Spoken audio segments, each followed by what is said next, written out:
Did you ever notice we don't have a war on homelessness? No war on homelessness. You know why? You know why? I'll tell you why, because there's no money in it. There's no money in that problem. Nobody stands to get rich off of that problem. You find a solution to homelessness where the businessmen and the politicians can steal a couple of $1 million each, you'll see the streets of America begin to clear up pretty fast. Trump didn't wait. We didn't have to worry what the fuck Trump was finna do. Trump got on that shit immediately. Day one, Trump was on his shit. He announced his motherfucking cabinet. It was Hitler, Satan, Darth Vader. God damn, Trump. War is good for business. Just take a look at the stock market, so I'm here to exploit it just like everybody else in this country. He showed up with stormtroopers and shit. Dun, dun, dun, dun. Trump don't give a fuck. Best thing about this war, it's on every channel. And every channel has a slightly different war. Did you notice that?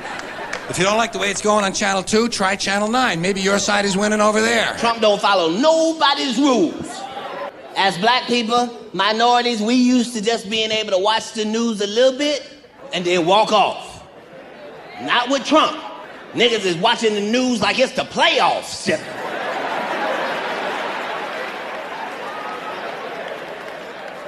Did they say anything about niggas yet? We got one more day then, one more day. You and I are not in the big club. And by the way, it's the same big club they used to beat you over the head with all day long when they tell you what to believe. All day long, beating you over the head in their media, telling you what to believe, what to think, and what to buy. The table is tilted, folks. The game is rigged. And nobody seems to notice. Nobody seems to care. Good, honest, hard-working people. White collar, blue collar, doesn't matter what color shirt you have on. Good, honest, hard-working people continue. These are people of modest means. Continue to elect these rich cocksuckers who don't give a fuck about them. They don't give a fuck about you. They don't give a fuck about you. They don't care. The president is supposed to be at the White House. Our president is wherever the fuck he want to be. He in New York, he in the South, playing golf. Our president don't give a fuck. And nobody seems to notice, nobody seems to care. That's what the owners count on, the fact that Americans will probably remain willfully ignorant of the big red, white, and blue dick that's being jammed up their assholes every day. Because the owners of this country know the truth. It's called the American dream, because you have to be asleep to believe it. They used to say, will your president be awake at 3 o'clock in the morning to answer the phone? If it rings, shit, yeah, our president is up. Our president is a vampire. That motherfucker sent 23 tweets at 12:30. What the fuck is you talking about? That motherfucker is on it. Now you might be noticing I don't feel about that war the way we were told we were supposed to feel about that war, the way we were ordered and instructed by the United States government to feel about that war. See, my mind doesn't work that way. I got this real moron thing I do. It's called thinking. And I'm not a really good American because I like to form my own opinions. I don't just roll over when I'm told to. Sad to say, most Americans just roll over on command. Not me. Not me. I have certain rules I live by. My first rule, I don't believe anything the government tells me. Nothing. And I don't take very seriously the media or the press in this country, nothing more than unpaid employees of the Department of Defense, and who most of the time function as kind of an unofficial public relations agency for the United States government. We done already seen what America could be like if they had a nice, sensible president.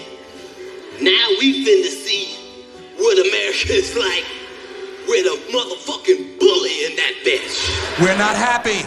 We're not happy unless we're dropping bombs on some helpless civilian population that has no argument with us whatsoever. No argument with us whatsoever. I said right then, I said, okay, Trump ain't gonna say no more shit that throw me off guard. Then Trump said the shit that shocked the world. You was watching the news, had your breakfast blunt, and it scared you and your breakfast blunt. Trump said, grab him by the pussy.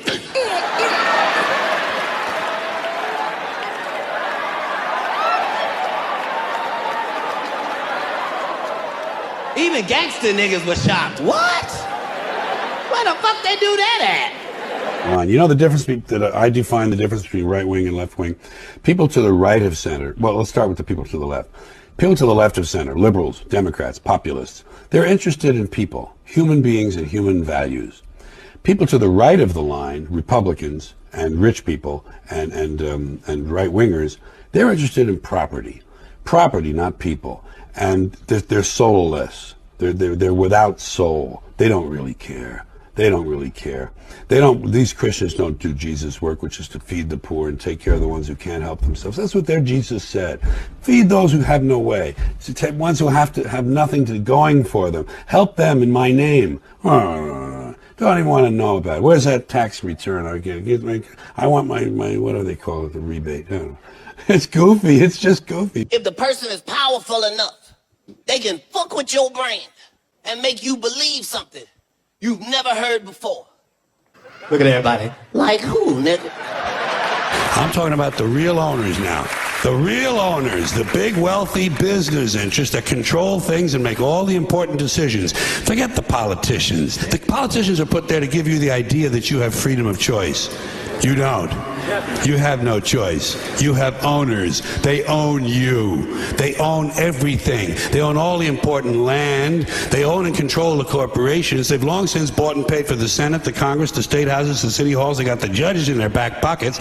And they own all the big media companies, so they control just about all of the news and information you get to hear. They got you by the balls. They spend billions of dollars every year lobbying to get what they want. Well, we know what they want. They want more for themselves and less for everybody else. But I'll tell you what they don't want. They don't want a population of citizens capable of critical thinking. They don't want well-informed, well-educated people capable of critical thinking. They're not interested in that. That doesn't help them. That's against their interest. That's right. They don't want people who are smart enough to sit around the kitchen table and figure out how badly they're getting fucked by a system that threw them overboard 30 fucking years ago. They don't want that. You know what they want? They want obedient workers. Obedient workers. People who are just smart enough to run the machines and do the paperwork and just dumb enough to passively accept all these increasingly shittier jobs with the lower pay, the longer hours, the reduced benefits, the end of overtime, and the vanishing pension that disappears the minute you go to collect it. And now they're coming for your Social Security money. They want your fucking retirement money. They want it back so they can give it to their criminal friends on Wall Street. And you know something? They'll get it. They'll get it all from you sooner or later because they own this fucking place. It's a big club and you ain't in it. I don't vote. First of all, it's meaningless. This country was bought and sold and paid for a long time ago. The shit they shuffle around every 4 years doesn't mean a fucking thing. And secondly, I don't vote because I believe if you vote, you have no right to complain.